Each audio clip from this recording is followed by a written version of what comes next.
Welcome to the Lifestyles Unlimited Real Estate Investor Radio Show, a real estate investment program. Listen and learn how to use real estate to build wealth and passive income streams for you and your family. We bring you experts every day to discuss and answer your questions on everything from single-family homes all the way up to 600-plus unit apartment complexes. And now, the Lifestyles Unlimited Real Estate Investor Radio Show.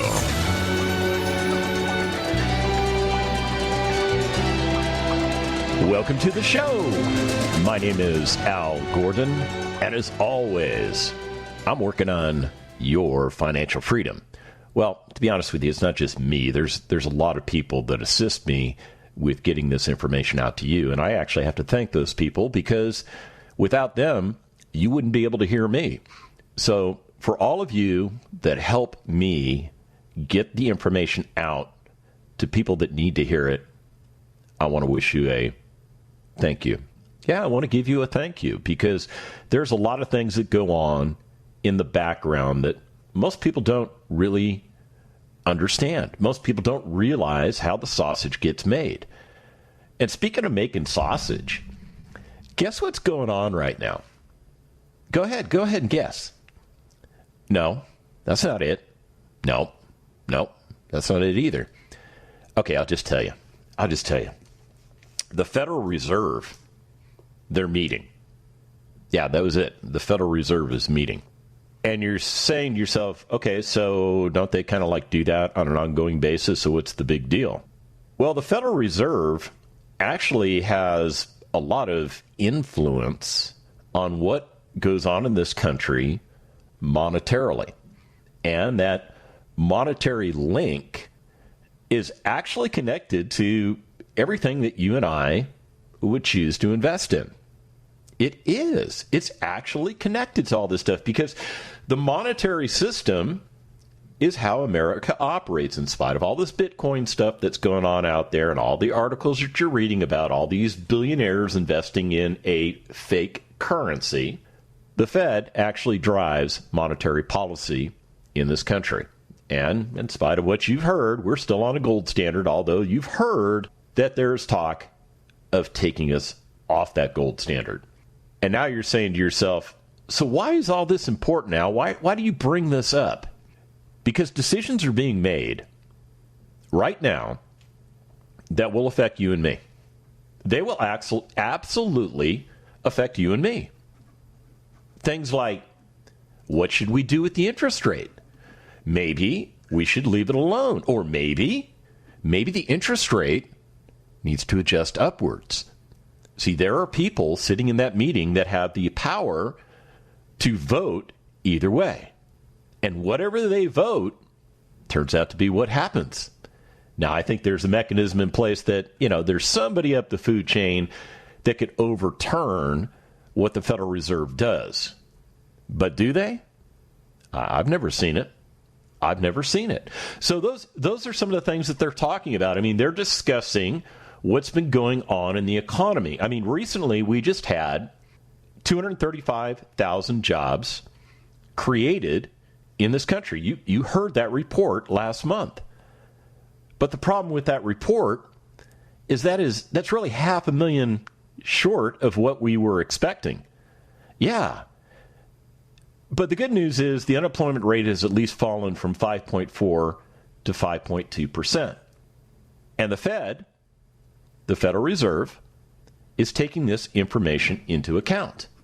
They are taking it into account. Another thing they're talking about is what's going on with COVID-19. Yeah, COVID-19. It is still around. It is a mutating virus. It is causing problems again in this country. This new variant is causing problems in America. As a matter of fact, we have seen the number of deaths increase, and that doesn't make any of us very happy. Not only are more people dying, more people are tending to get sick because this Delta variant is a different strain of what originally came out to attack us. Now, those of us that got the inoculations, we're thinking we're going to do okay. But apparently this Delta strain is affecting people that have the inoculation, that were vaccinated. So we're still fighting this COVID-19 fight. There are people in Washington that think we need to go back to lockdown, we need to mask up, we need to stay away from other people. There are people in Washington that don't agree with that. And there are people in Washington that, would agree with some of it, but not all of it. That's just how Washington works. So we're waiting to see what decisions Washington, D.C. makes. And how will COVID-19 impact the Fed's monetary policies? I don't know. I don't know. But once the Fed is done meeting tomorrow, Jerome Powell, he's the chairman of the Federal Reserve, he'll conduct a press conference, and he's going to tell us what they decided. Now, the Fed, what they're looking at are things that can help stimulate the economy. And one of the things that they're looking at is a $120 billion per month. You heard me correctly, $120 billion per month bond buying program with ultra low interest rates. So how does that affect you? Well, probably doesn't affect you immediately or directly, but you have to think about why is the federal government buying bonds? Why are they putting $120 billion per month into bonds? And what are bonds? Well, bonds are really just certificates that promise to pay you a certain rate of return, but the federal government's saying, we'll go with some ultra low interest rates. So that to me means like almost 0% financing. So why is the government putting so much money into the bond market? And ironically, probably not paying a whole lot in interest. Well, these are the things that the Fed is discussing. Yeah, they're discussing this stuff. And when we come back from the break, there's a couple other things I'm going to tell you about that they're talking about in the Fed meeting. And some of those things have to do with the job market, inflation, and, well, let's just stop with inflation because you might hear something in the next segment that's going to rock your world. Stick around.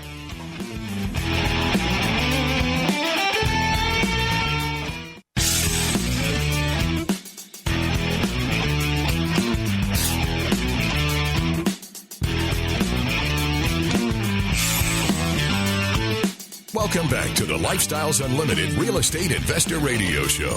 Now, let's get back to your map to financial freedom.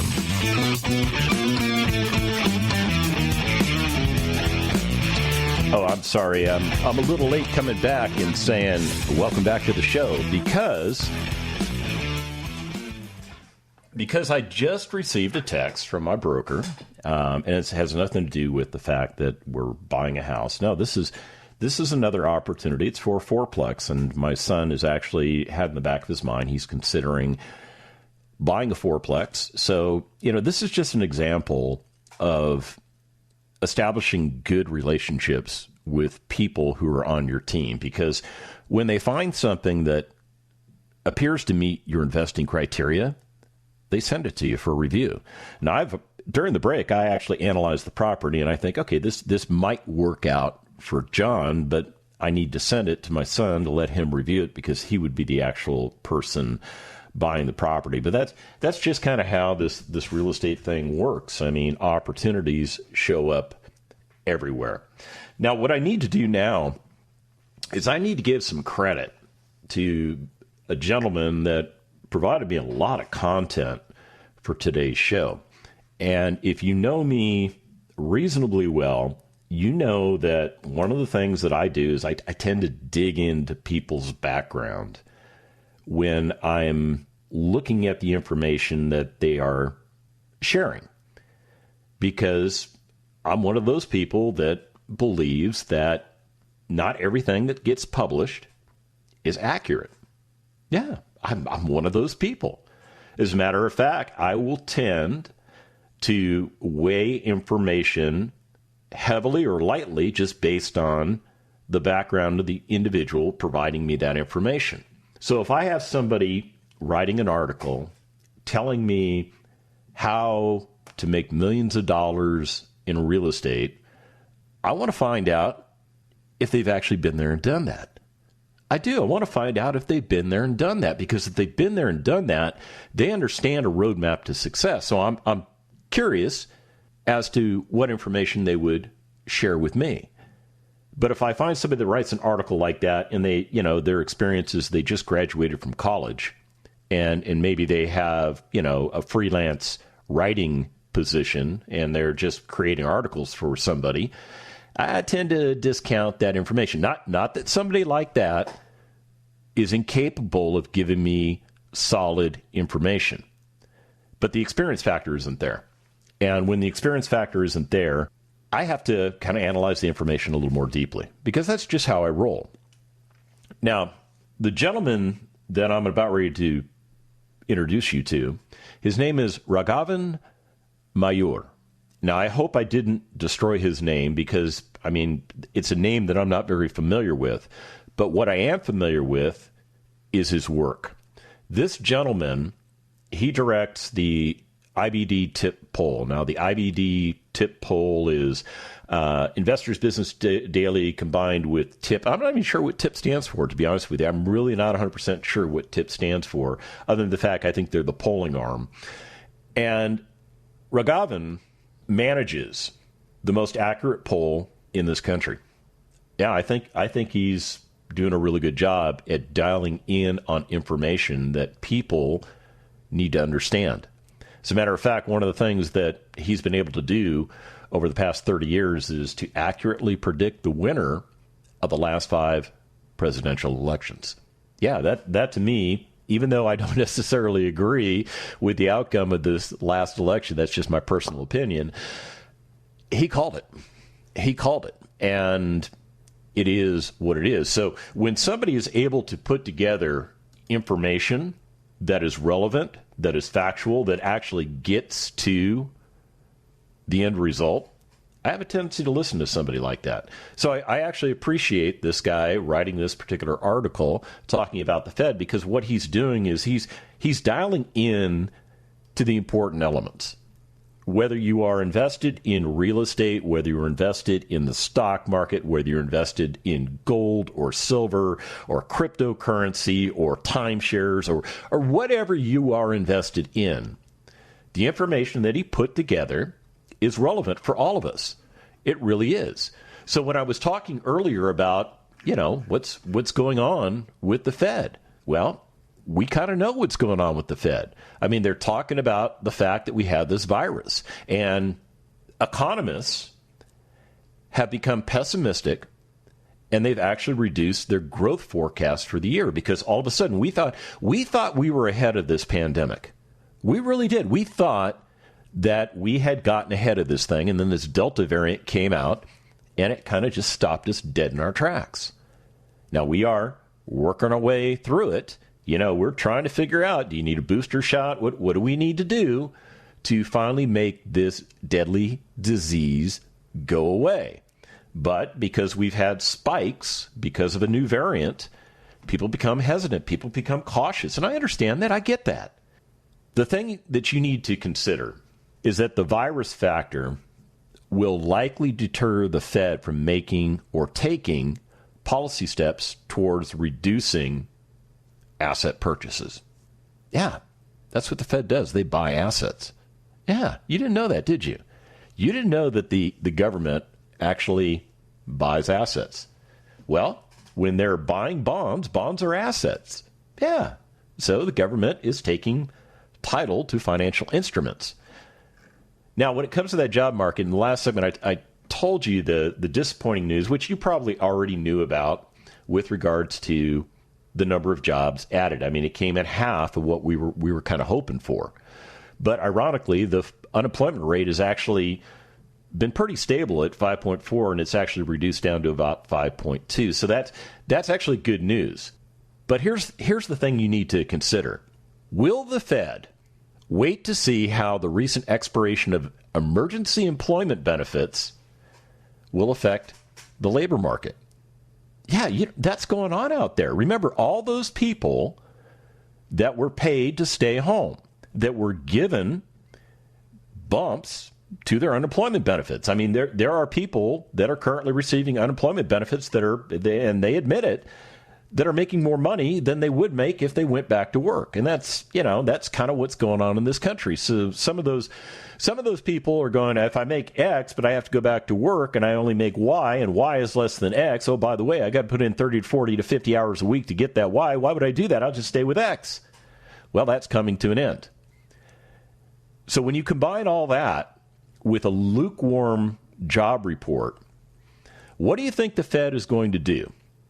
Will it cause the Fed to slow down and take a wait-and-see approach to any future action, such as maybe tapering asset purchases? I don't know. I really don't know. I'm not in that meeting. But I will tell you this. The people in that meeting are making decisions that will affect you and me. Yeah, they have control over something that we have absolutely no control over. And ironically, when it comes to investing, I think you need to have control. And I think that if you're not in control of your investments right now, all of you 401k and IRA people out there, you need to find a way to get control. And real estate can help you do that. When we come back from the break, we're going to get into the discussion of inflation.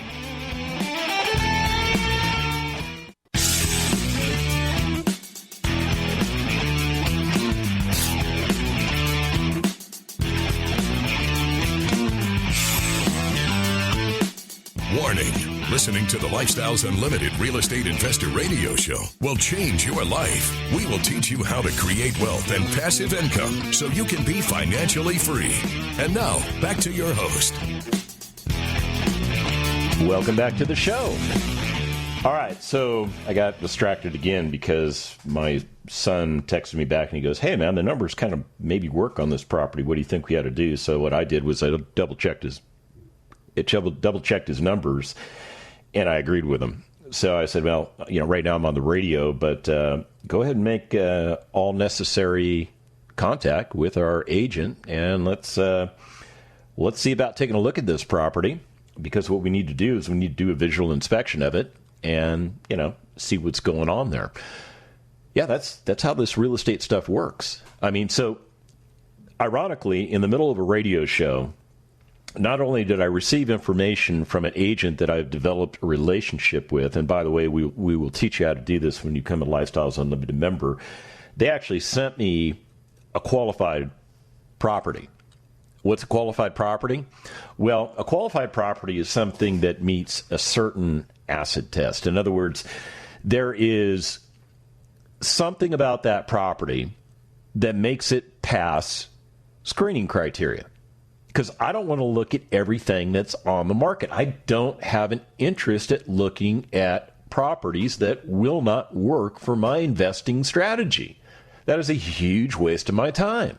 It's a huge waste of my broker's time to send me properties like that because I won't buy them. Yeah.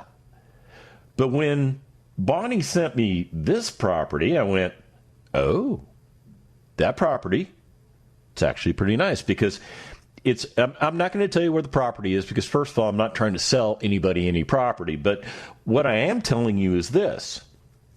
Based on research that John and I have done, this property is in an area that we checked the box and said, okay, if something comes up in that area, we're going to consider it.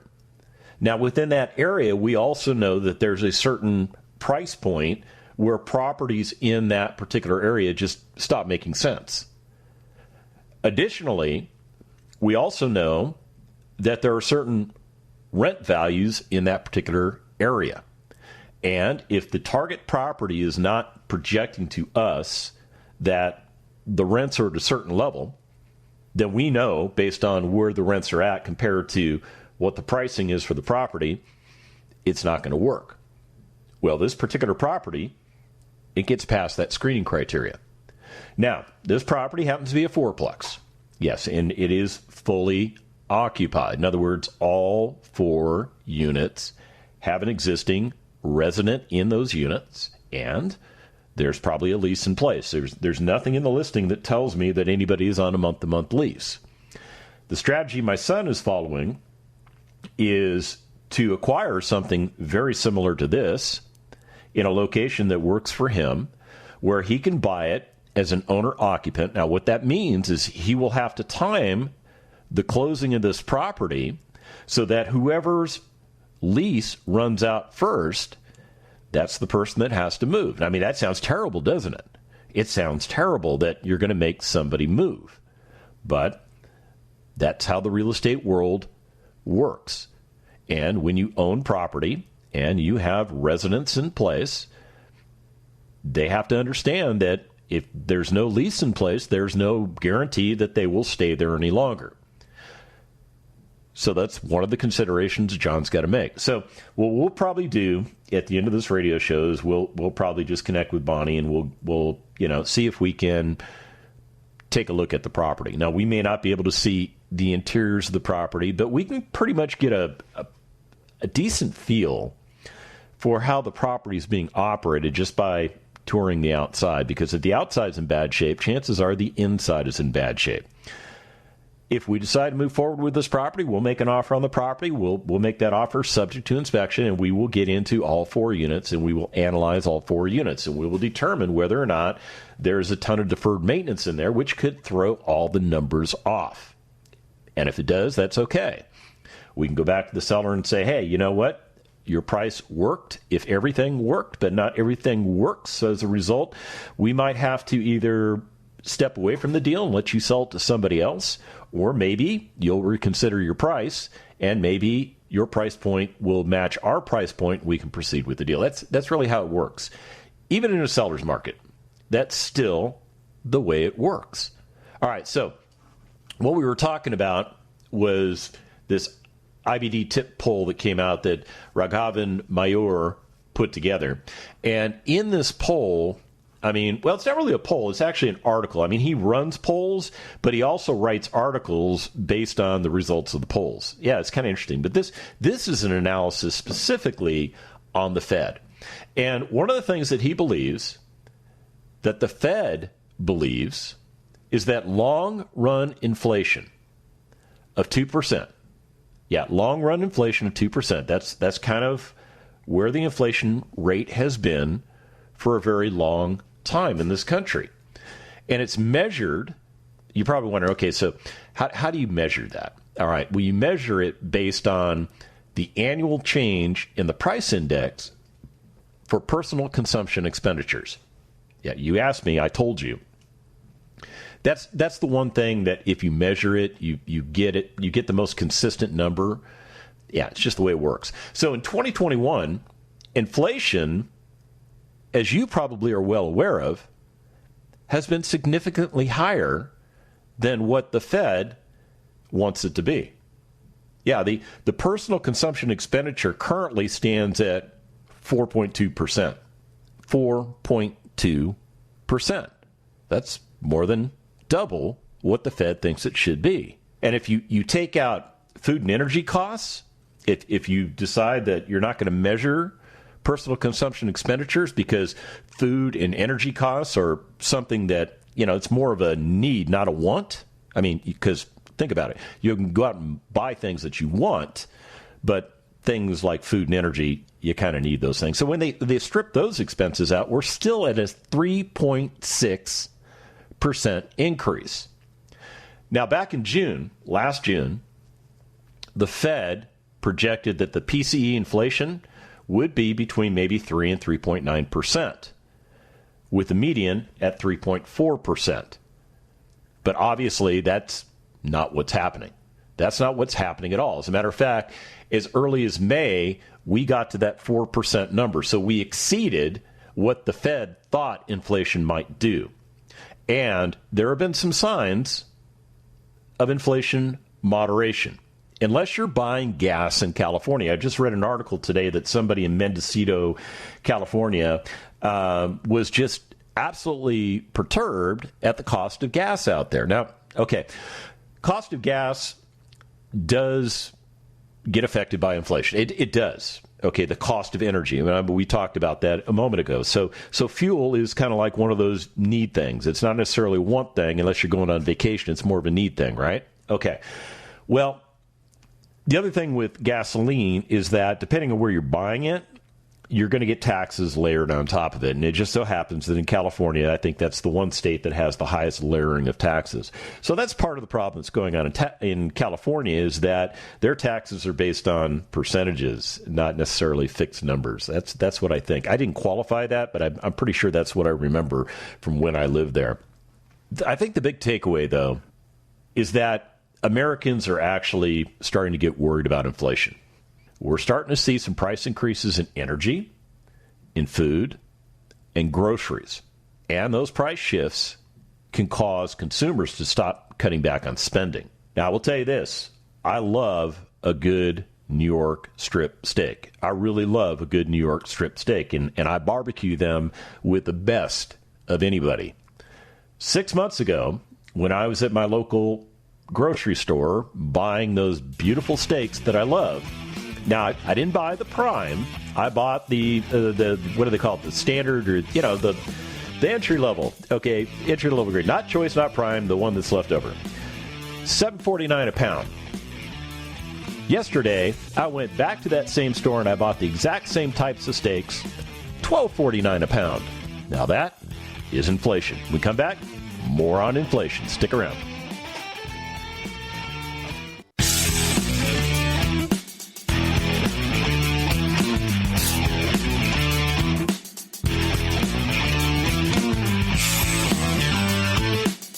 Welcome back to the Lifestyles Unlimited Real Estate Investor Radio Show.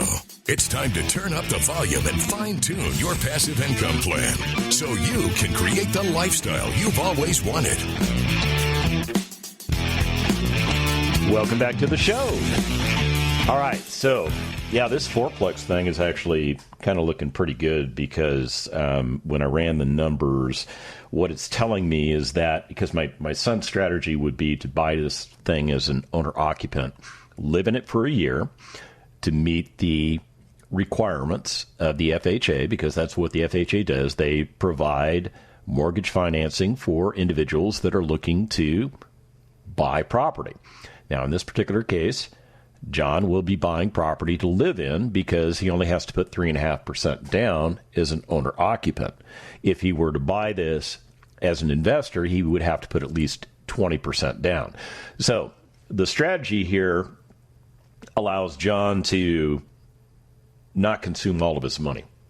Yeah, not consume all of his money, because what we're looking to do is take a lot of the money that he has put aside. And trust me, this 23-year-old has a lot of money set aside because he's been investing in apartments since he was 19. And as a result of that, we want to get that money moving in multifamily also. But we also are, he wants to be on his own, and I'm totally fine with that. I mean, he lives with us, not because he has to. It's because basically I said, dude, why don't you just live with us? Because otherwise you're just going to go pay rent somewhere and you're throwing money away, and I'm not going to charge you rent. So yeah, it's kind of win-win. Anyhow, getting back to this fourplex, what I'm looking at on my projections is that this thing has the potential to start pushing off probably about at least $1,000 a month in positive cash flow at the end of the year that he lives in it. So that makes it an interesting investment opportunity for John. But the other thing is, we have to sit down and we have to weigh out everything. Is he better off buying that property and living in it for a year, or is he better off investing in multifamily as a lead investor, because he's fully qualified as a lead investor?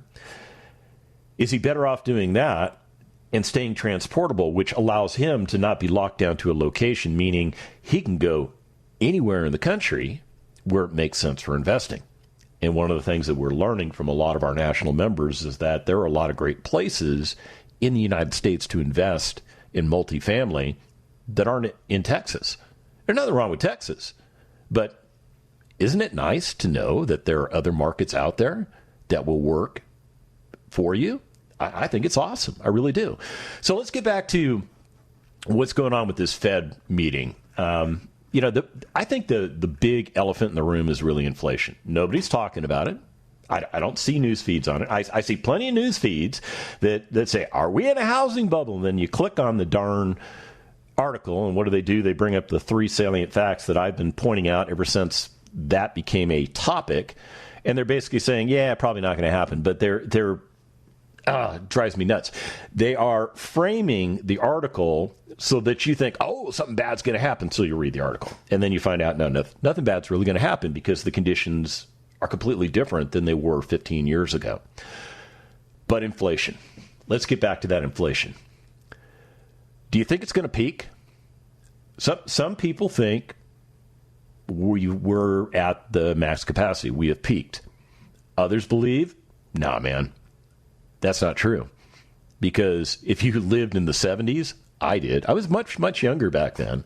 But if you lived in the 70s, you felt the sting of rising inflation.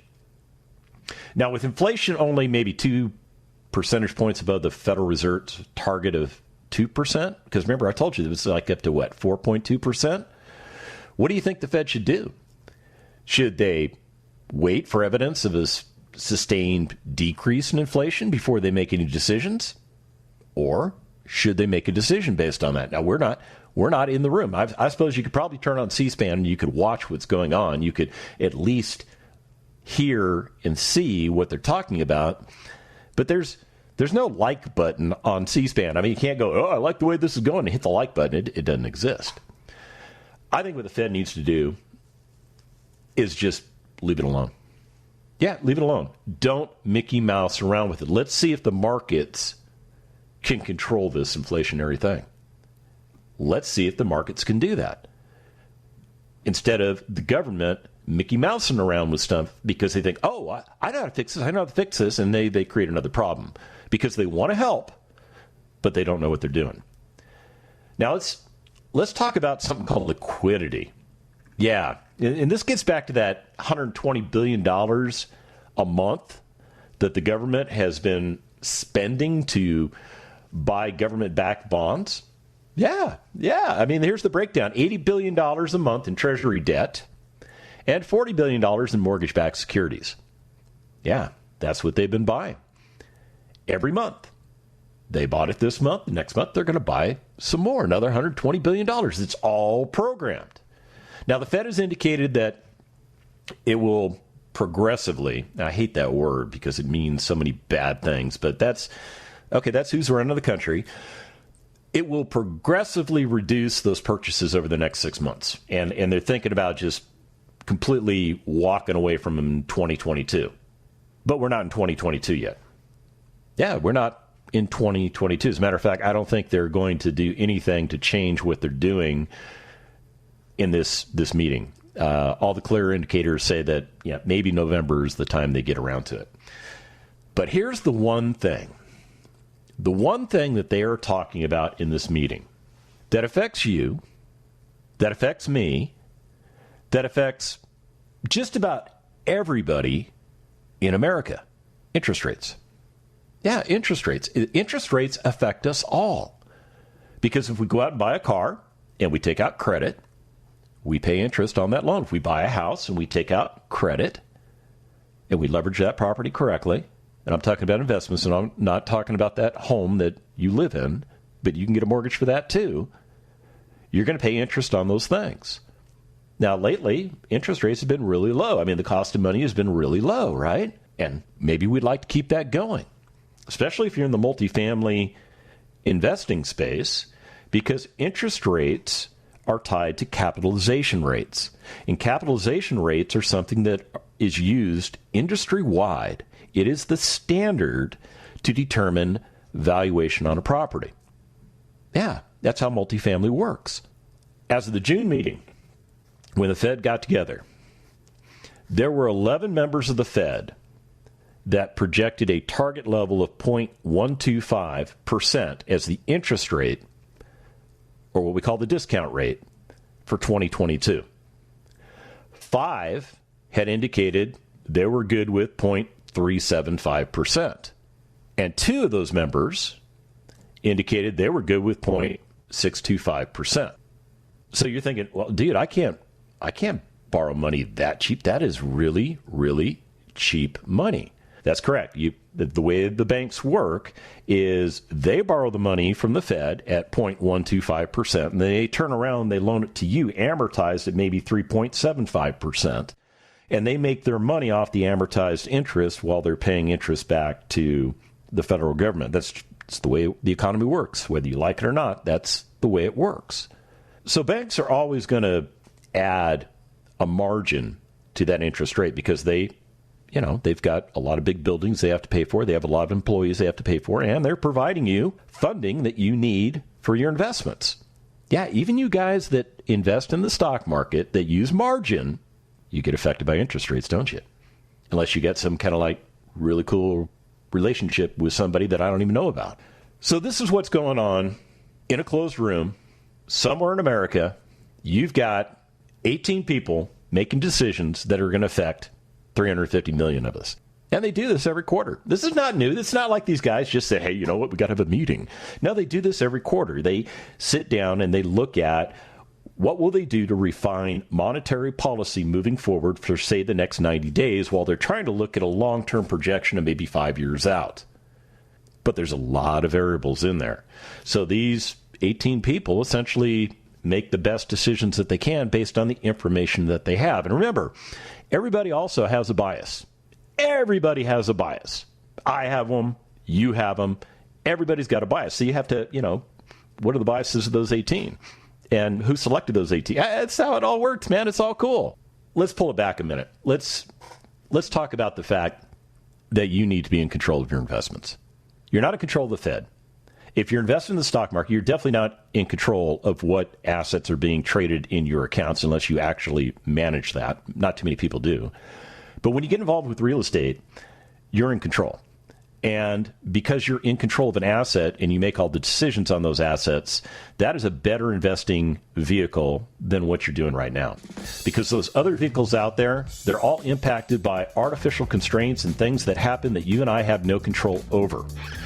We don't have control over interest rates, and those could affect our industry in real estate. Or we just take it for what it is and we roll with it. Now, if you want to find out how to do it correctly, go to lifestylesunlimitedworkshop.com. Get signed up for a free workshop, and let's get you going. The Lifestyles Unlimited Real Estate Investor Radio Show is for entertainment purposes only. Please consult a professional regarding your personal investment needs. Nothing presented on the Lifestyles Unlimited Real Estate Investor Radio Show constitutes an endorsement, recommendation, offer, or solicitation to buy or sell any product or security.